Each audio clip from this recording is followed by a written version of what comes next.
एक बात कहना चाहेंगे, अगर रजो धर्म भी नहीं आता तो नारी सोमवार का दिन और प्रदोष का दिन एक ऐसा मान ले, और जिस दिन वो सफेद आंकड़े की जड़, जिसके घर में वंश नहीं बढ़ता,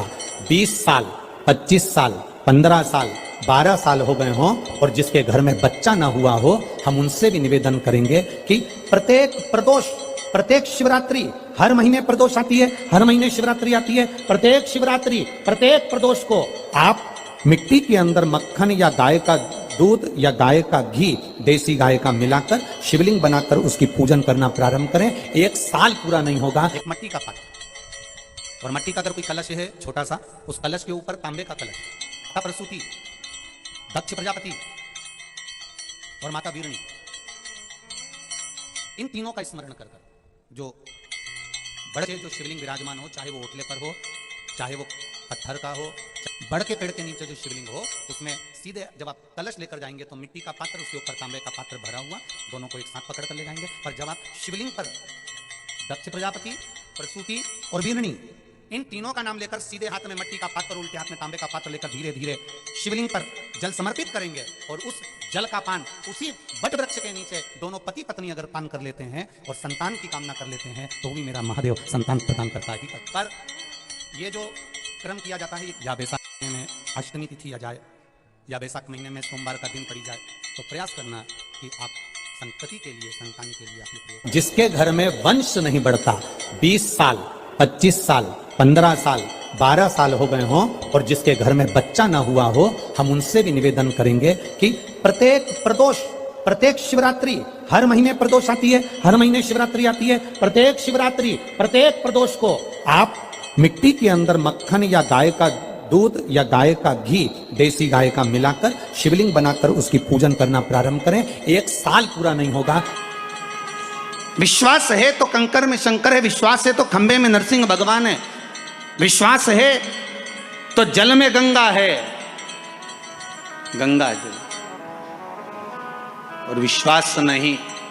तो कोई, मानो तो मैं गंगा माहूं, ना मानो तो बहता पानी।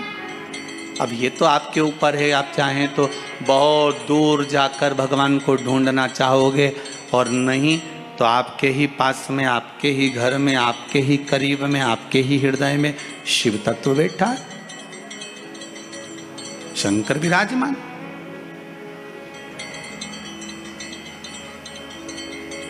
आप उसको ढूंढो।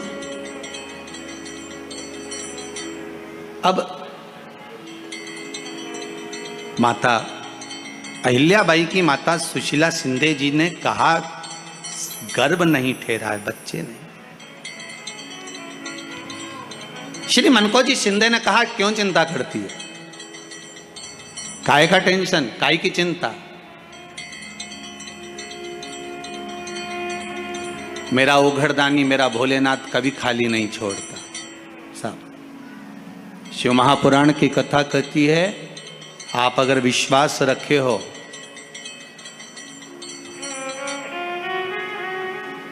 सफेद आंकड़े की जड़, जिस नारी का संतान नहीं हो, गर्भ नहीं ठहरा हो, सफेद आंकड़े की जड़, जिस देव अधिदेव महादेव की कथा जिस तुम्बरुका जी ने श्रवण कराई है, शंकर भगवान जिनके सामने बैठकर शिव पुराण की कथा सुन रहे हैं, उन तुम्बरुका जी का नाम लेकर शिवलिंग पे से 21 बार घुमाकर मंदिर में ही कमर पर 7वें दिन रजस्वला धर्म के जो बांध लेता है, और एक पीपल का पत्ता अवधूतेश्वर महादेव का नाम लेकर शंकर पर चढ़ाकर उसको गाय के दूध में उकाल कर रात्रि को दोनों पति पत्नी अगर पीकर सोते हैं, 3 महीने में भगवान भोलेनाथ उसकी गोद भर देते हैं। ये शिव तत्व, शंकर देता जरूर है। माता अंजना के यहां स्वयं शिव महापुराण की कथा कहती है, स्वयं शास्त्र वर्णन करता है, माता अंजना माता के गर्भ से संतान नहीं हुई। 42 वर्ष की माता अंजना हो गई थी, और 42 वर्ष की होने के बाद भी माता अंजना के गर्भ से संतान नहीं थी। जब संतान नहीं हुई तब बार बार निवेदन करा महाराज केसरी से, तब नहीं संतान हुई तब अपने पिता से जाकर निवेदन करा, पिताजी गौतम बाबा से निवेदन करती है माता अंजना कि मेरे गर्भ से संतान नहीं, मुझे औलाद नहीं, क्या करूं? तब गौतम बाबा ने कहा एक पार्थिव शिवलिंग का निर्माण करो, मिट्टी का शिवलिंग बनाओ, उसकी पूजन करो। और माता अंजना उस मिट्टी के शिवलिंग के पूजन में ऐसी लीन हो गई, ऐसी लीन हो गई कि मिट्टी का शिवलिंग का निर्माण करती, पूजन करती। एक बार देवाधिदेव महादेव ने कह दिया, जाओ पार्वती जरा जाकर पूछो कि अंजना को चाहिए क्या,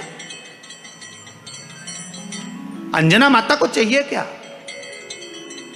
अच्छा, सारे देवताओं को सबसे ज्यादा टेंशन देवाधिदेव महादेव से रहता है,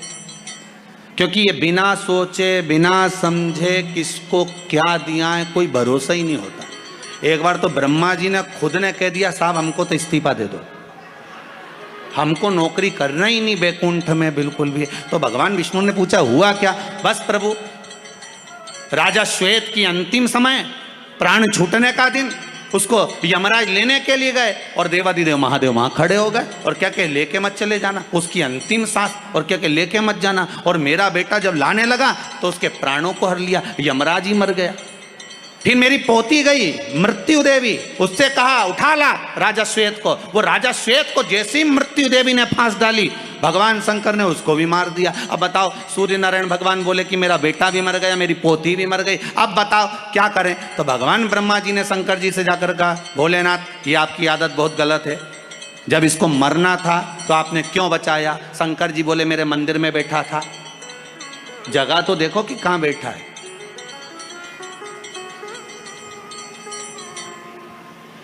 ब्रह्मा जी ने भगवान विष्णु से कहा हमको ये काम नहीं करना, आप तो हमारा इस्तीफा स्वीकार करो। भगवान विष्णु ने शंकर जी से कहा, भोलेनाथ जी अब इनके बेटे को, सूर्य नारायण के पुत्र को और पोती को जीवित करो। शंकर भगवान करे एक शर्त पर जीवित करूंगा, जहां मेरा भजन हो रहा हो, जहां मेरी कथा हो रही हो, अगर कोई महामृत्युंजय मंत्र का जाप कर रहा हो, श्री शिवाय नमस्तुभ्यम जप रहा हो, शंकर का पंचाक्षर मंत्र नमः शिवाय जप रहा हो, शंकर जी कहते हैं उस समय पर मृत्यु उसको ना घेरे। तो इतने में सूर्य नारायण भगवान कहते हैं शपथ लेता हूँ, संकल्प लेता हूँ, जहाँ आपका नाम होगा, अगर पृथ्वी पर कोई मरने का भी समय आ गया तो पहले आपसे पूछा जाएगा उठा ले, तुम बोलोगे तो बात दूसरी है। शंकर जी बोले हम बताएंगे तो उठाना, हम बोल दें अगर ये शंकर जी का नाम जप रही है और पड़ोसन नी जप रही है तो हम इशारा कर देंगे बाजू वाली को उठा लो, तुम टेंशन मत ले रहा हो।